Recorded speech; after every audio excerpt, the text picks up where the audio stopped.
Assalamualaikum warahmatullahi wabarakatuh. Waalaikumsalam warahmatullahi wabarakatuh.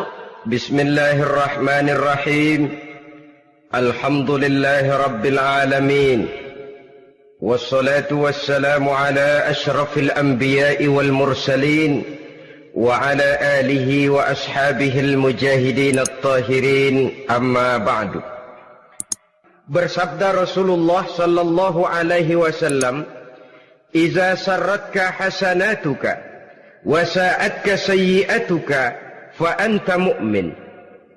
Apabila perbuatanmu yang baik menyebabkan engkau bahagia, apabila perbuatanmu yang baik menyebabkan engkau gembira, dan perbuatanmu yang jahat menyebabkan engkau jadi susah, itulah tanda bahwa di hatimu masih ada iman.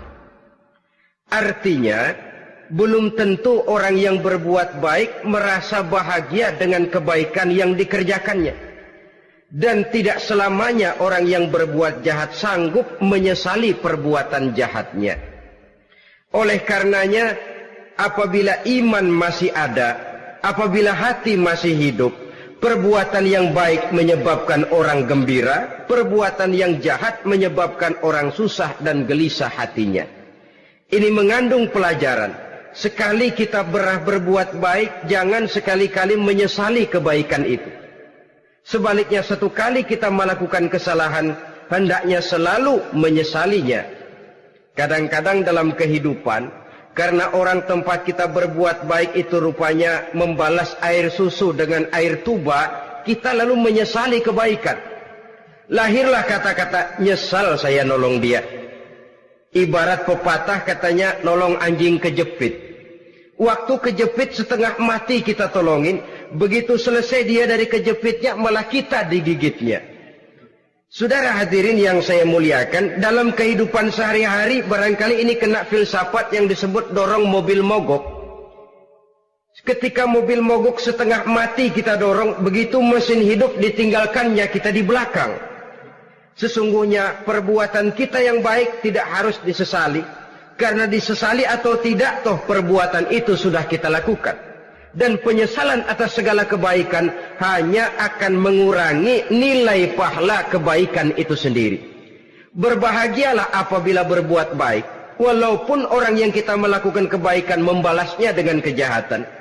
Menyesalah apabila berbuat kesalahan, apabila melakukan dosa, karena itu pertanda nilai iman yang masih hidup dalam jiwa kita. Saudara-saudara kaum muslimin yang berbahagia, jadi sungguh pun pahala dan dosa sesuatu yang abstrak, efeknya jelas dia mendatangkan kebahagiaan atau membawa kepada kegelisahan batin di dalam kehidupan manusia. Orang di zaman materialis kurang terangsang berbuat pahala dan terdorong melakukan dosa. Kenapa? Karena pahala tidak kelihatan, dosa tidak nampak. Kalau pahala kelihatan, barangkali nggak kuat kita mikul pahala. Kalau dosa benjol, umpama tiap bikin dosa palanya benjol, barangkali sudah nggak karu-karuan kepala kita. Baik pahala, baik dosa, sesuatu yang tidak nampak oleh pandangan mata zahir, tapi yang punya efek dalam kehidupan ini. Orang yang banyak pahalanya dengan orang yang banyak dosanya, kalau dia berjalan barangkali sulit kita membedakan. Tapi efeknya dalam kehidupan ini jelas adanya. Sesuatu yang bernama pahala kita perlukan, karena hidup tidak berhenti hingga di sini. Sesuatu yang bernama dosa harus kita hindarkan, karena ada kelanjutan sesudah hidup yang sekarang ini. Kehidupan dari satu pertanggungan jawab. Itu sebabnya Imam Ghazali dalam bahasa yang indah sekali berpesan, "Jaddidis safinah fa innal bahra amiq wa khuziz zad fa innas safara ba'id." Perbarui selalu kapalmu, rawat, jaga baik-baik, dandani kapalmu, fa innal bahra amiq, karena sesungguhnya lautan ini sangat dalam. Satu bahasa yang indah dari tamsil terhadap kehidupan. Perbaiki kapalmu karena lautan ini sangat dalam. Artinya, jaga baik-baik hatimu. Pelihara iman dan keyakinanmu, karena hidup ini bagaikan gelombang lautan. Tempo-tempo air tenang, tempo-tempo ombak menggila dan menggunung.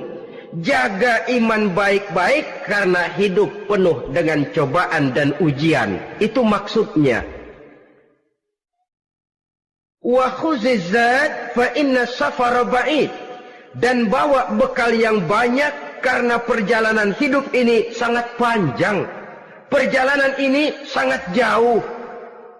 Kita kalau pergi keluar kota tentu saja membawa bekal. Makin jauh kota yang akan kita tuju, makin banyak bekal yang harus kita bawa.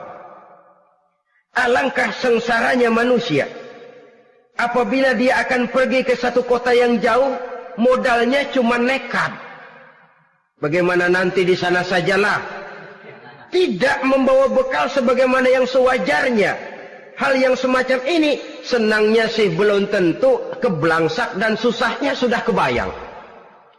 Itu dalam kehidupan di dunia ini. Bagaimana kalau sudah bicara tentang kehidupan yang akan datang? Karena sesungguhnya hidup ini merupakan satu perjalanan yang sangat panjang.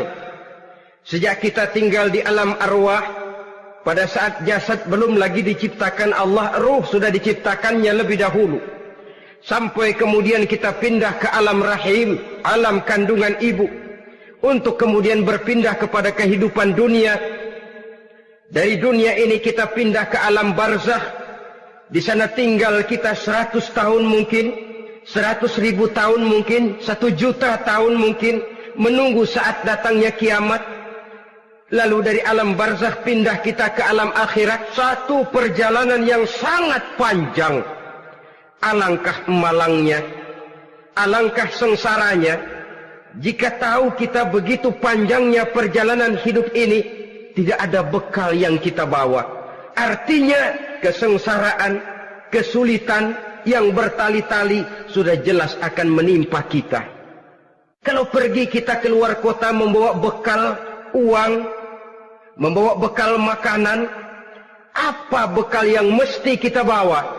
Apabila kita kembali ke alam barzakh, kembali ke alam kubur, berkumpul di padang mahsyar di akhirat nanti, nasi yang mau kita bawa, uang yang mau kita bawa, tentu tidak lagi. Karena kehidupan materialis selesai di atas liang lahat.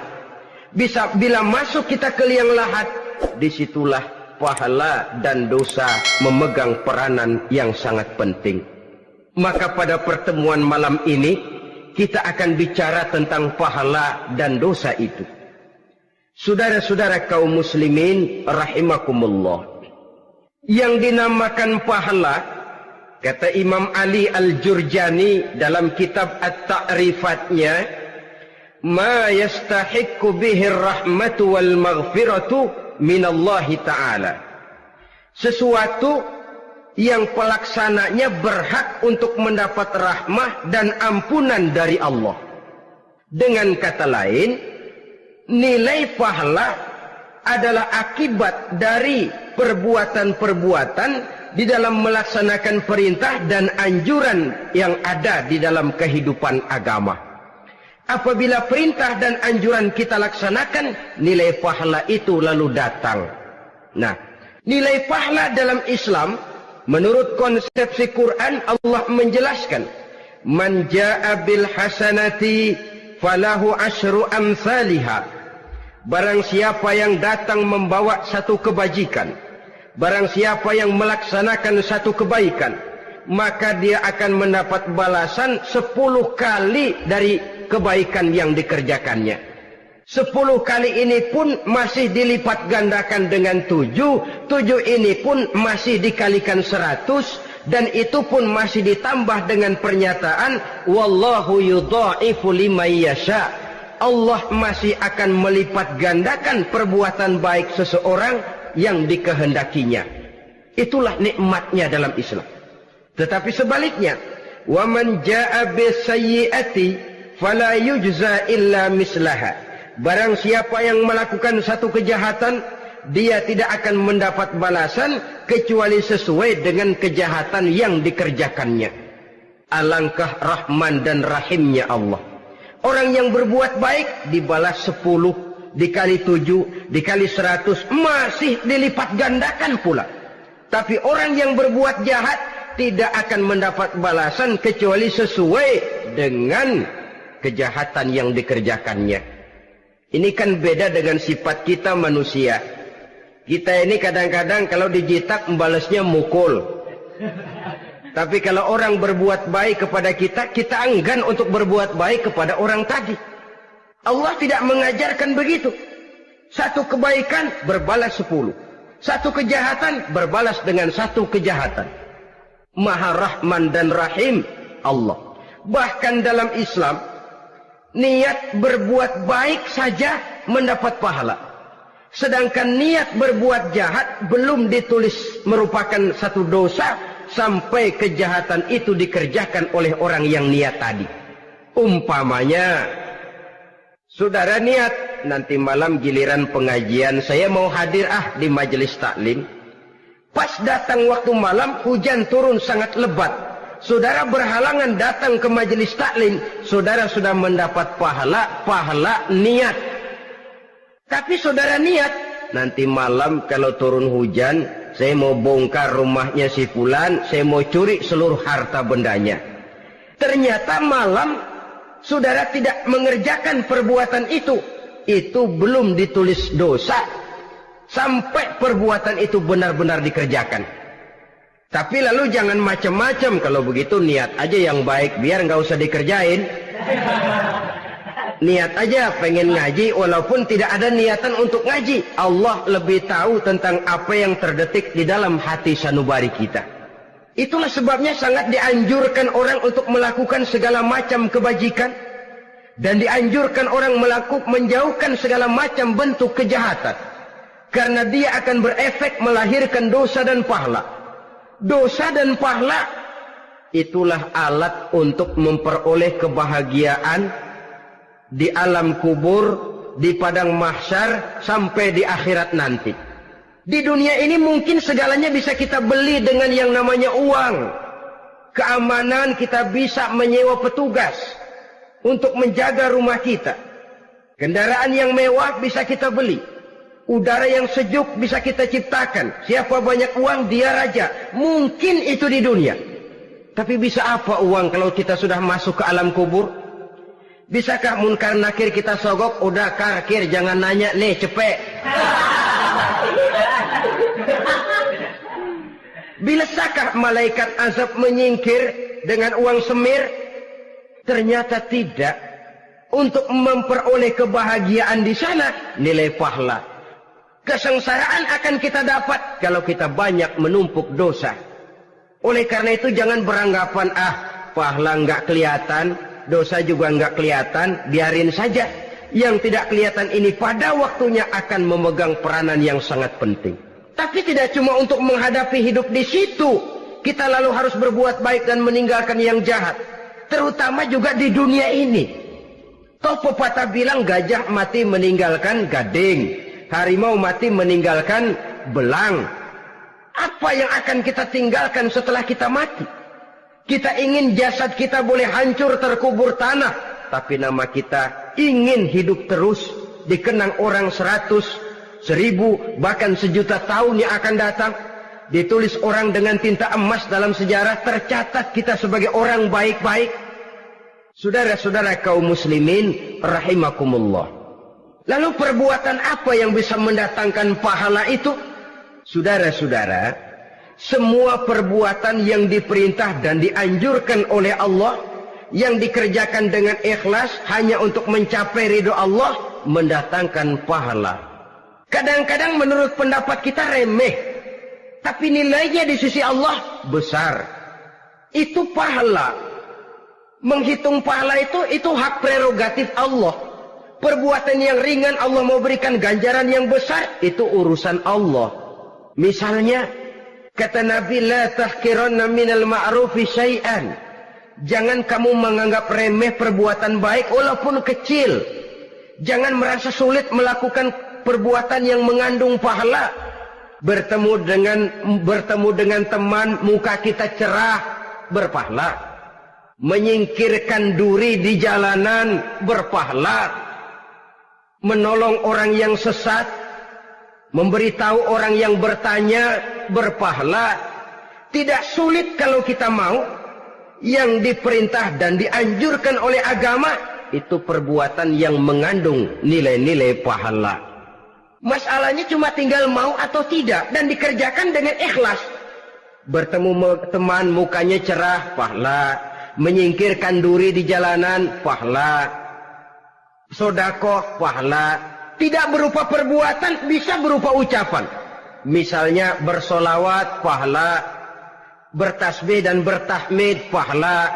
Kata Nabi, kalimatani khafifatani 'alal lisan, saqilatani fil mizan. Ada dua kalimat yang enteng di lidah tapi berat di timbangan akhirat nanti. Apa itu? Subhanallah walhamdulillah. Itu kan amalan yang ringan, perbuatan yang mudah saja, tapi nilainya demikian besar dalam pandangan Allah. Jadi pendeknya, perbuatan yang bernilai pahala adalah perintah dan anjuran agama yang dilaksanakan dengan ikhlas semata-mata untuk mencapai ridho Allah, itu mengandung pahala. Niat dasarnya itu harus karena Allah. Landasannya harus karena ikhlas. Bukan cuma sekedar basa-basi, tidak karena ingin dipuji orang, tidak karena mengharap tanda jasa, tapi ikhlas semata-mata. Dari perbuatan yang paling kecil dan mudah sekali sampai kepada amalan-amalan yang besar dan memerlukan biaya yang besar, seperti melaksanakan ibadah haji, seperti jihad fi sabilillah, membangun masjid, membangun pondok-pondok pesantren, membangun pusat-pusat kesehatan, membangun jalan-jalan umum, termasuk menjaga keamanan. Jangan dikira loh, siskamling umpamanya, menjaga keamanan kampung tidak berpahala.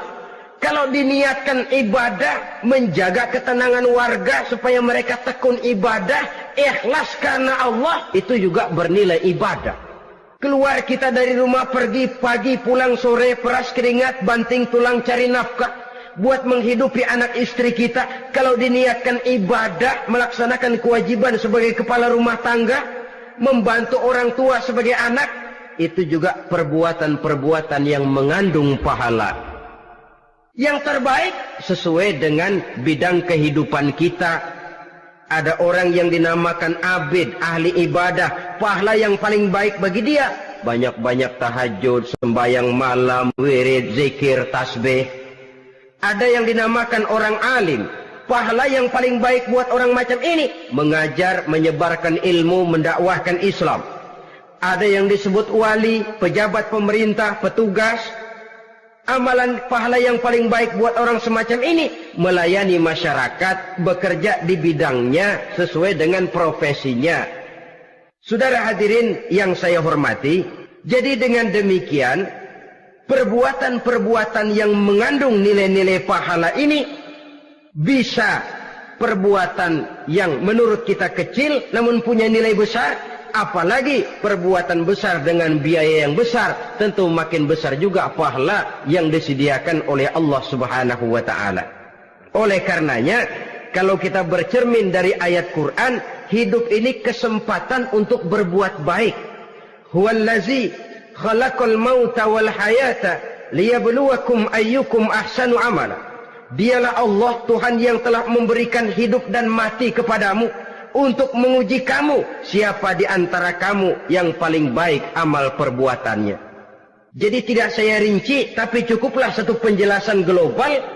Perbuatan yang berpahala adalah perbuatan melaksanakan perintah Allah atau anjuran Allah dengan dasar ikhlas, dengan tujuan untuk mencapai ridho Allah semata-mata. Lalu apa perbuatan yang mengakibatkan dosa itu? Saudara-saudara, dosa lahir akibat melakukan larangan Allah atau mengerjakan yang dicelaknya. Nah, para ulama ada yang membagi dosa itu menjadi dua bagian.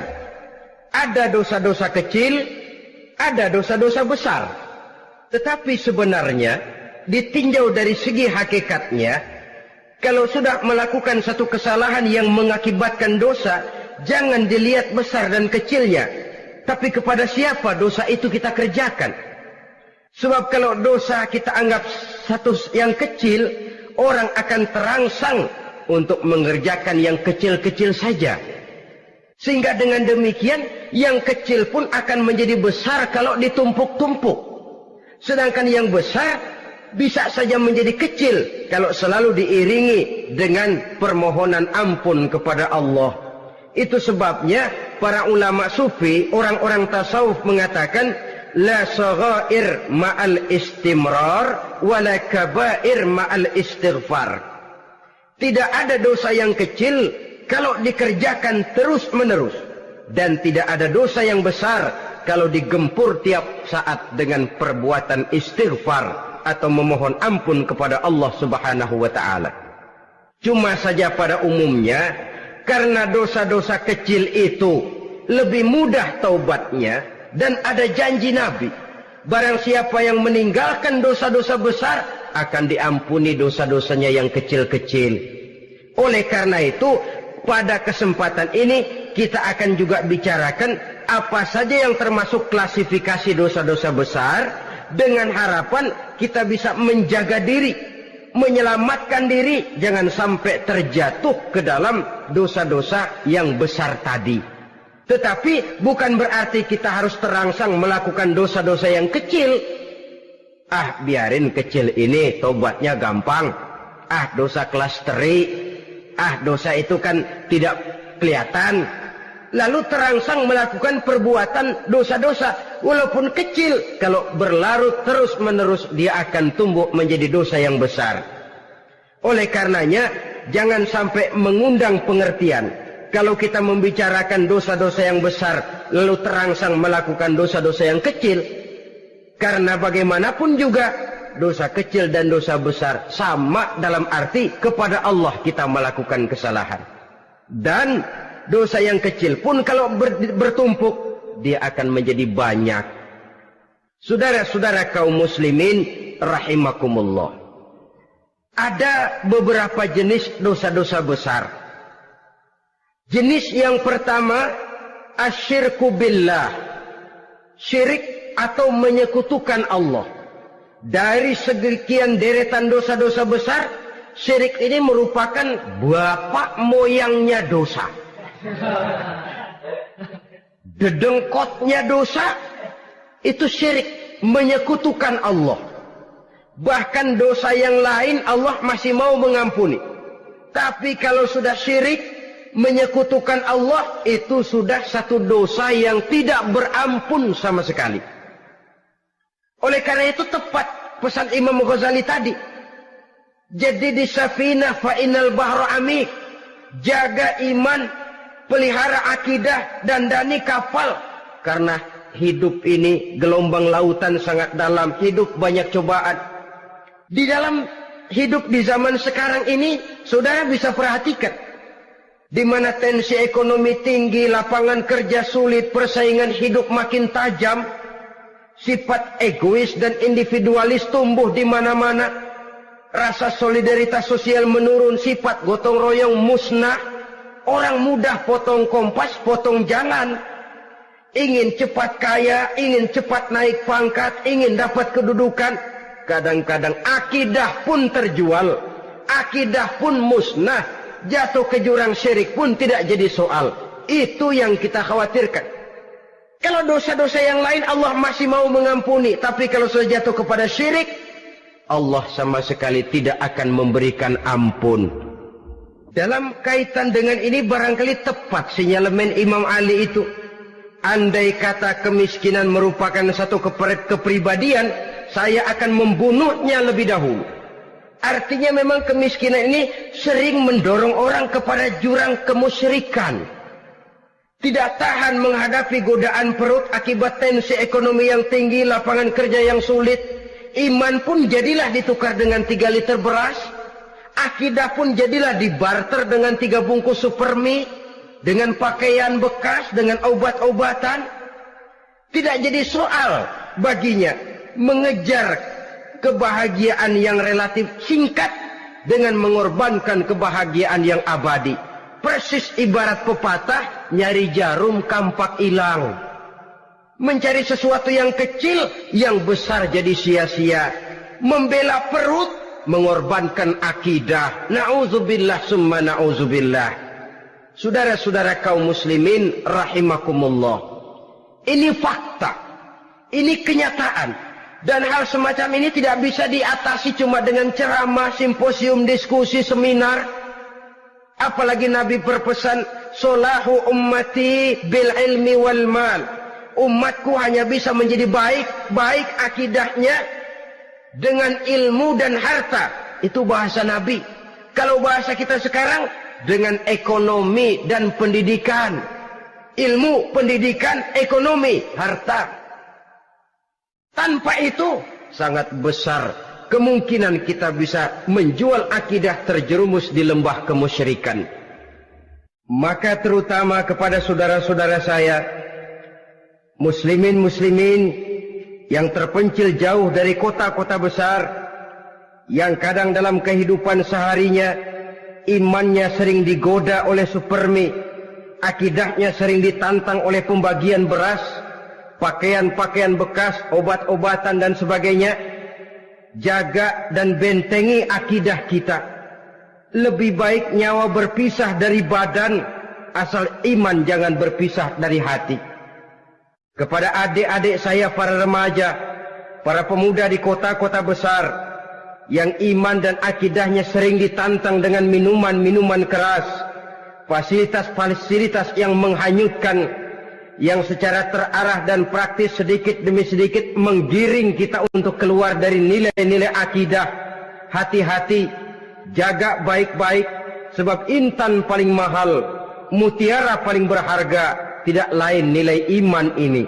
Tergelincir kita daripadanya, jatuh ke lembah kemusyrikan, jatuh ke satu dosa yang teramat besar, yang Allah tidak akan pernah memberikan ampun lagi. Ini dosa besar yang pertama. Yang kedua, qatlun nafsi illa bilhaq, membunuh orang tanpa alasan yang benar. Di zaman kesulitan ekonomi kadang-kadang orang mudah nekat. Tengok saja, kadang-kadang karena pasal uang 100-200 perak saja nyawa bisa melayang.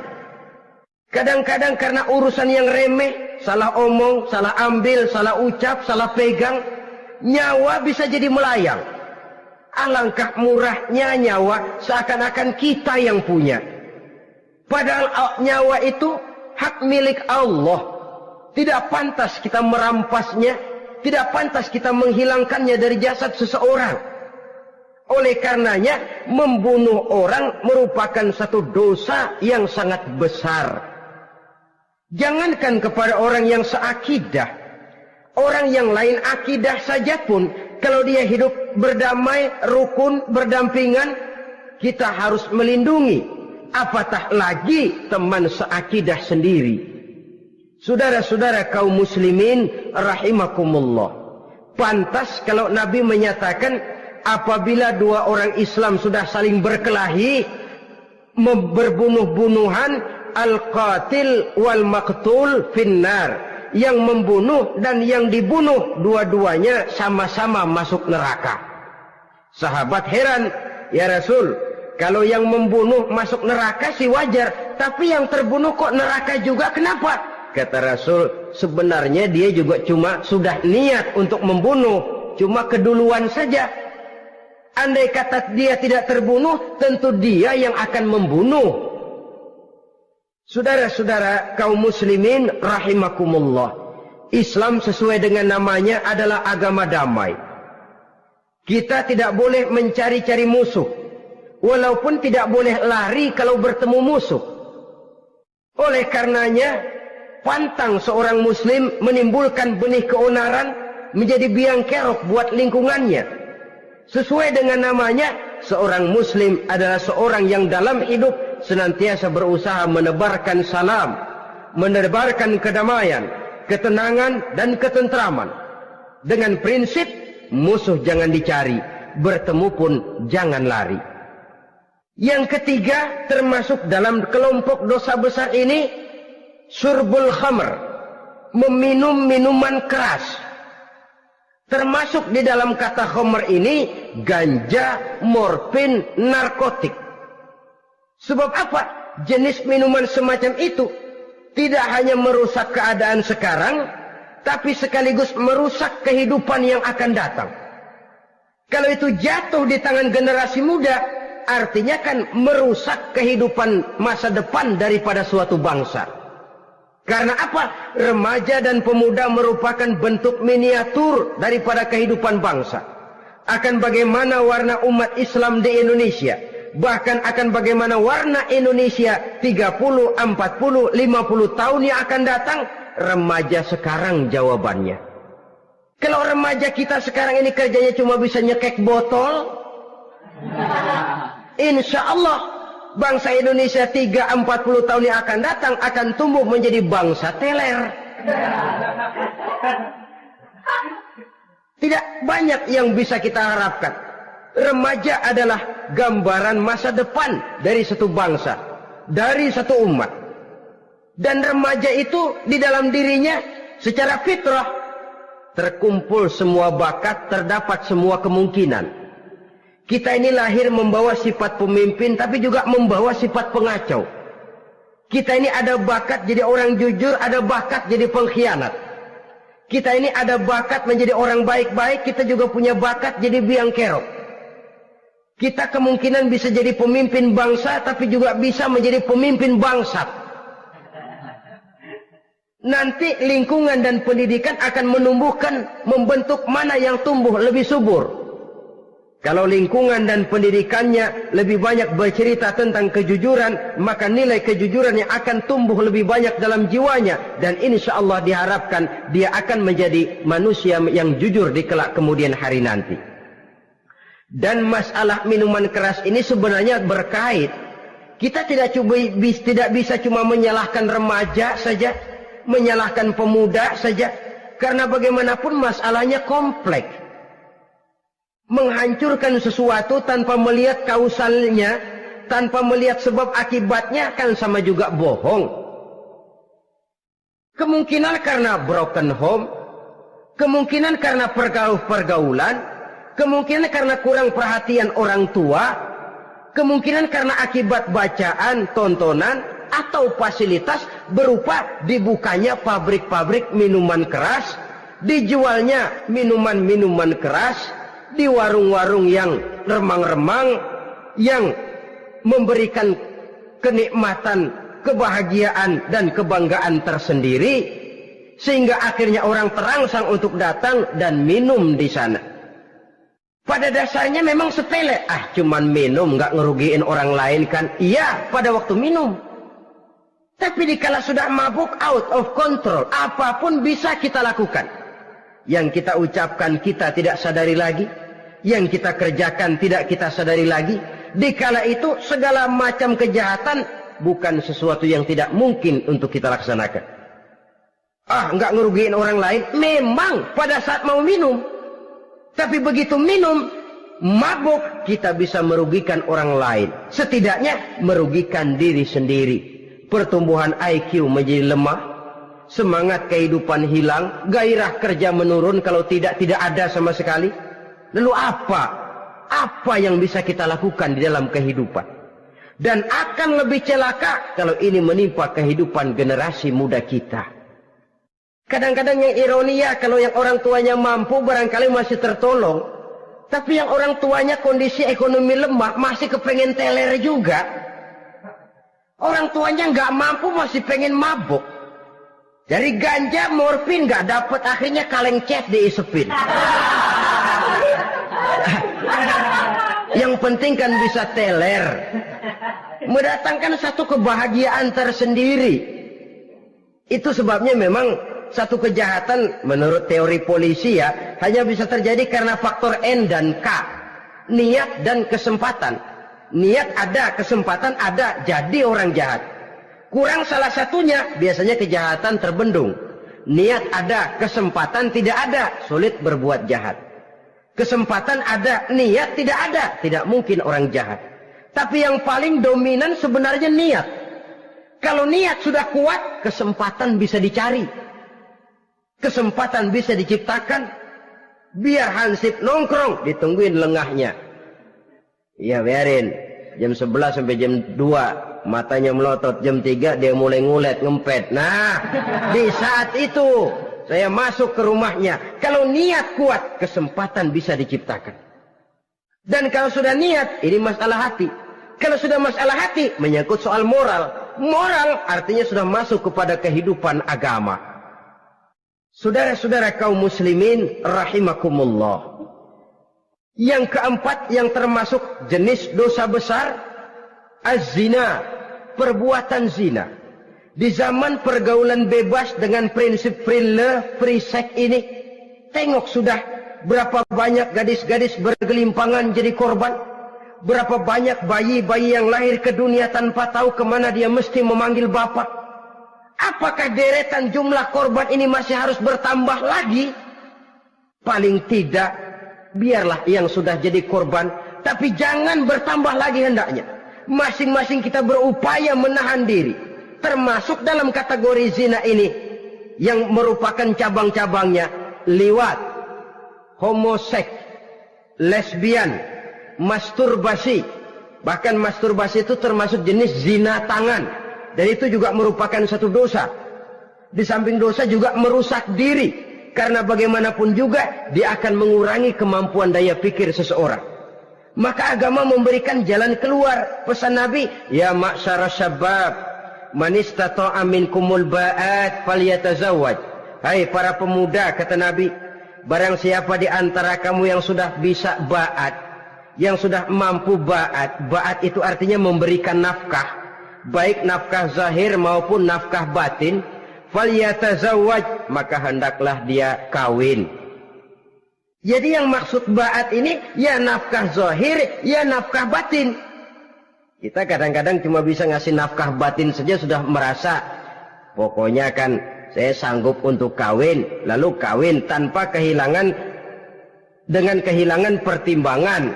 Saudara-saudara, wa in lam yastati', adapun kalau dia belum mampu, fa alaihi bisyam, hendaknya dia banyak puasa. Fa innahu lahu wija, karena puasa itu akan merupakan benteng jangan sampai orang memperturutkan hawa nafsunya. Andai kata puasa belum hobi, banyaklah olahraga para pemuda, para remaja. Karena dengan olahraga, pemikiran untuk memperturutkan hawa nafsu agak sedikit terkendali dan energi tersalurkan dalam bentuk yang positif. Pendeknya kreatif, banyak kegiatan. Ini pesan Imam Syafi'i tepat itu. Kata beliau, inni ra'aitu wuqufal ma'i yufsiduh, insala toba wa illam yajri lam yatib. Aku melihat air kalau diam rusak, tapi kalau dia mengalir jernih. Air kalau ngendap, nggak ngalir, nyamuk nyarang di situ, bisa jadi sumber penyakit. Manusia hidup begitu. Kalau nggak punya kegiatan, nggak kreatif, kerjanya cuma delohom, ayam-ayam, akhirnya jadi ngerusak. Ngomongin orang, si Ano ngapa? Ano. Kebangetan nggak ngapa-ngapain, orang aja dipontenin. Orang diomongin, lahirlah namimah, lahirlah ribah. Saudara-saudara, air itu kalau ngendap ada aja yang nyarang. Tapi kalau dia ngalir, orang ada kesibukan, insya Allah dia tidak akan jatuh kepada sesuatu yang bisa mengundang dosa. Isilah waktu dengan hal-hal yang bermanfaat. Karena hidup ini singkat dan tidak berjalan mundur ke belakang.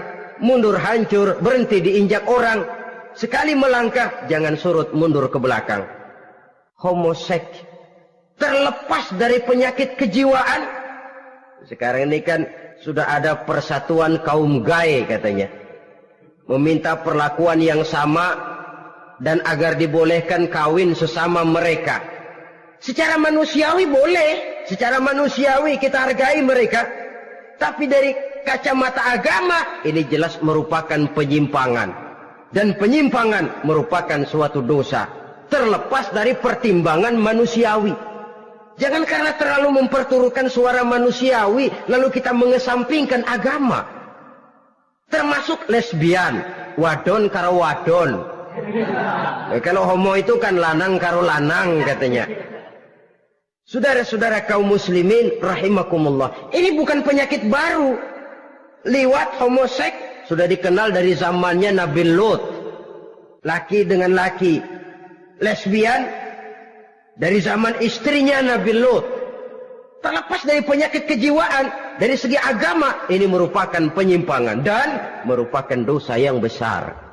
Yang kelima, yang termasuk jajaran dosa kelas kakap, qazful mu'minina wal mu'minat, menuduh orang mukmin yang baik-baik, laki atau perempuan, melakukan perbuatan zina sehingga hancur namanya di masyarakat. Ini merupakan satu perbuatan dosa yang sangat besar dan sangat dimurkai oleh Allah. Saudara-saudara kaum muslimin rahimakumullah. Oleh sebab itu tentang masalah ini, kalau memang tidak ada saksi, jangan sembarang kita enteng lidah menuduh orang lain berbuat zina, menuduh orang lain berbuat serong. Dosanya kelewat besar di dalam kehidupan. Karena apa? Mencari harga diri itu berat, memelihara kehormatan diri jauh lebih berat. Satu kali orang dihancurkan namanya di masyarakat, dia akan terisolir jadinya. Oleh karenanya, berlindung kita kepada Allah, jangan sampailah dihinggapi oleh sifat ini. Karena sentimen kita kepada seseorang, karena hasad kita kepada seseorang, tidak senang melihat orang lain lebih maju, lalu lidah ini seenaknya saja mengucapkan kata. Padahal sanksi dan resikonya sangat besar. Yang kita tuduh barangkali mendapat pahala dari Allah. Kita sendiri yang menuduh tanpa saksi, tanpa alasan yang benar, mendapat dosa yang sangat besar. Saudara-saudara, memang kadang-kadang aneh dalam hidup ini. Seorang pelacur biasanya bisa menjaga mulutnya di masyarakat, kata-katanya baik, sopan. Kenapa? Karena mulut yang satu sudah tidak terjaga.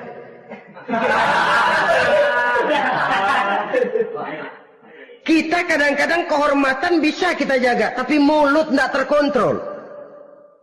Ngomong saenake dhewe, bikin orang mangkel, kesal, fitnah sana, fitnah sini, menghancurkan nama baik orang, ngomongin yang macam-macam.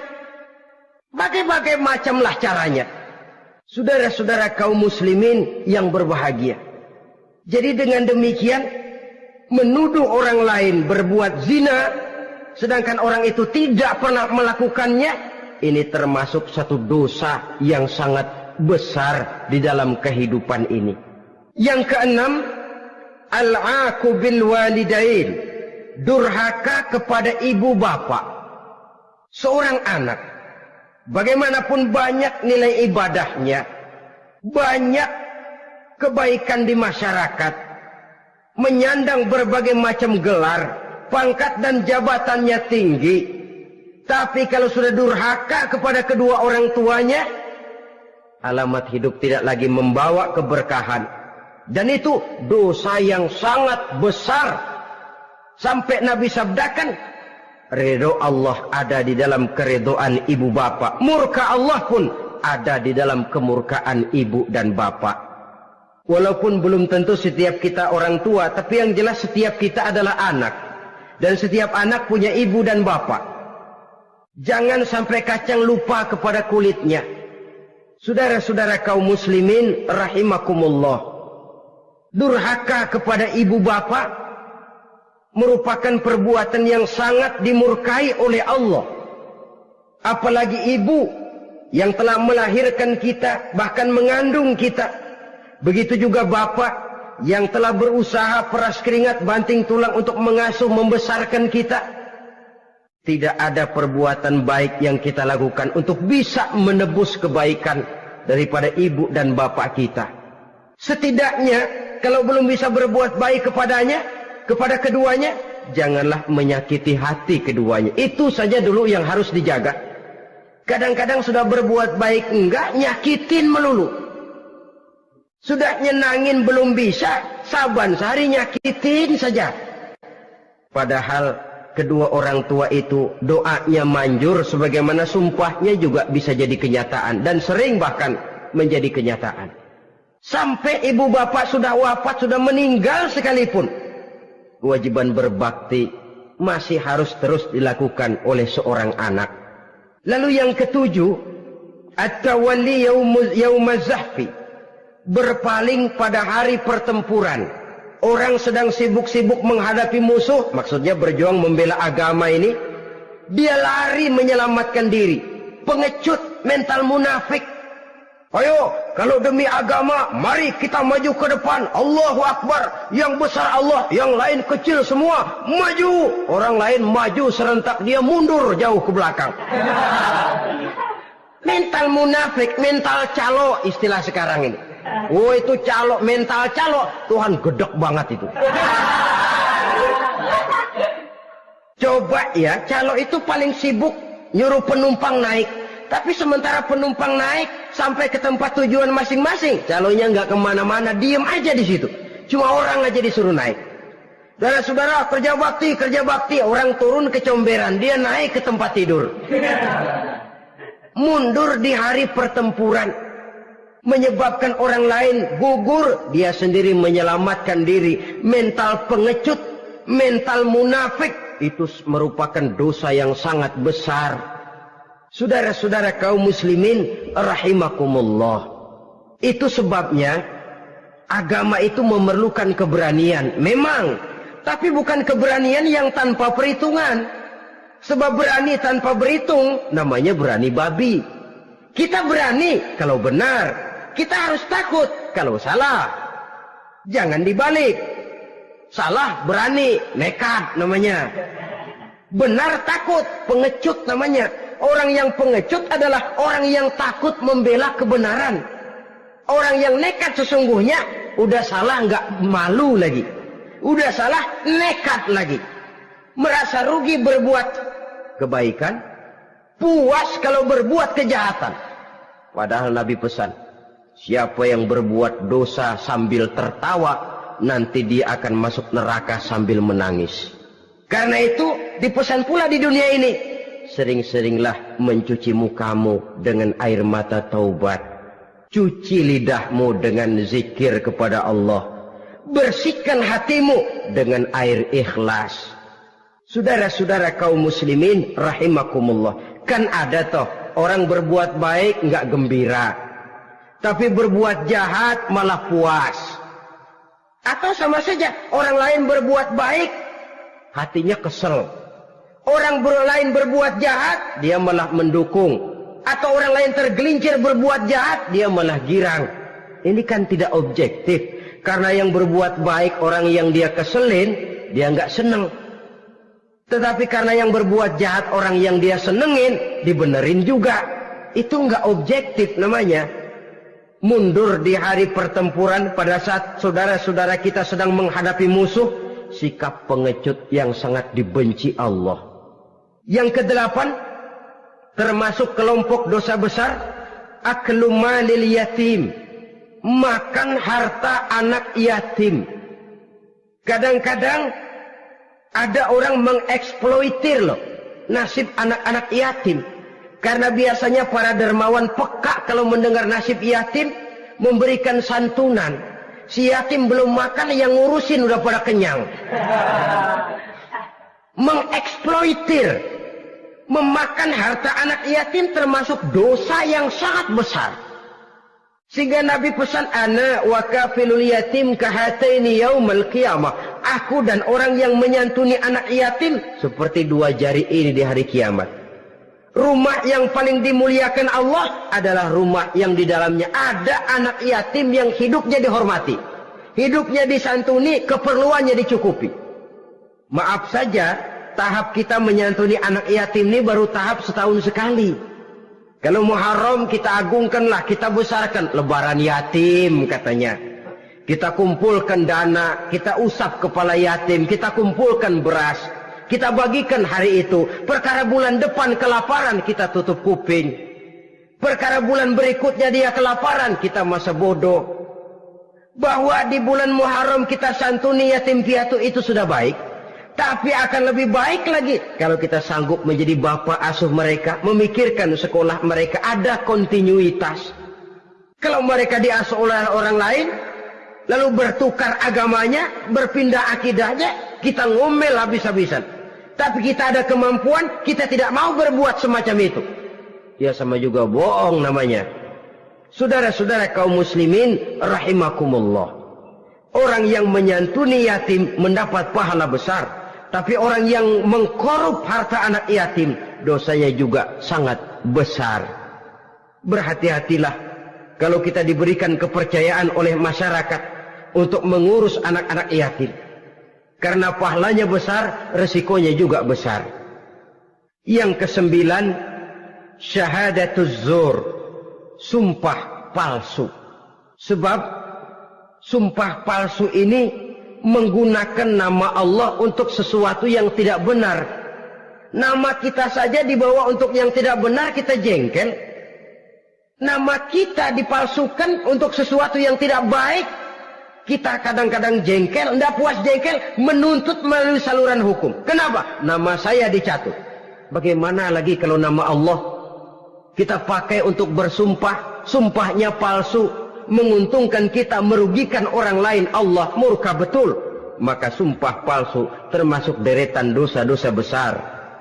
Apalagi yang ke-10, aklur riba. Makan riba alias renten. Ini kan yang cepat mendatangkan uang. Kadang-kadang kalau yang bikin riba itu orang awam barangkali, ya masih kita maklumi. Kadang-kadang penyakit ini datang menimpa mereka juga yang kita kenal kebaikannya. Bahkan suka datang ke musola, rajin ke masjid kadang-kadang. Riba masih dimakannya. Karena cara cari duit paling enak. Duit utuh tambahnya terus masuk. Na'udzubillah summa na'udzubillah. Itu yang diibaratkan dalam perjalanan Mi'raj waktu Nabi diperlihatkan neraka. Orang perutnya sebesar rumah dililit ular. Diseret-seret itu hancur perutnya. Dibulatkan lagi, diseret lagi, hancur lagi. Dibulatkan lagi, terus menerus begitu. Dia berteriak, mengerang, mengeluh, mengadu kesakitan. Nabi tanya, itu apa Jibril? Itu contoh dari umatmu yang suka makan riba Muhammad. Makan renten. Saudara-saudara, ini kan mencekik leher orang. Orang sedang kesulitan. Kelihatannya sih baik, menolong. Tapi di belakang menolong itu nyekek. Di belakang nolong itu nyekek. Dan nyekek itu sebenarnya tujuan utamanya.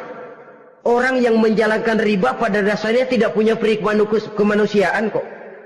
Kalau dia kelihatannya mau menolong, kelihatannya motifnya mencari untung di belakang itu. Jauh dari kemanusiaan. Yang ke-11, saudara-saudara, termasuk jajaran dosa besar itu qat'ur rahim, memutuskan silaturahmi. Marah, hobi sama marah. Kalau 3 hari nggak marahan sama orang, ngebet palanya. Selalu nyari gara-gara. Kalau udah marah berlaku perpanjangan waktu. Tahun, 2 tahun, kadang-kadang seumur hidup. Saudara hadirin yang saya muliakan. Apalagi mengurangi timbangan termasuk kelas dosa besar.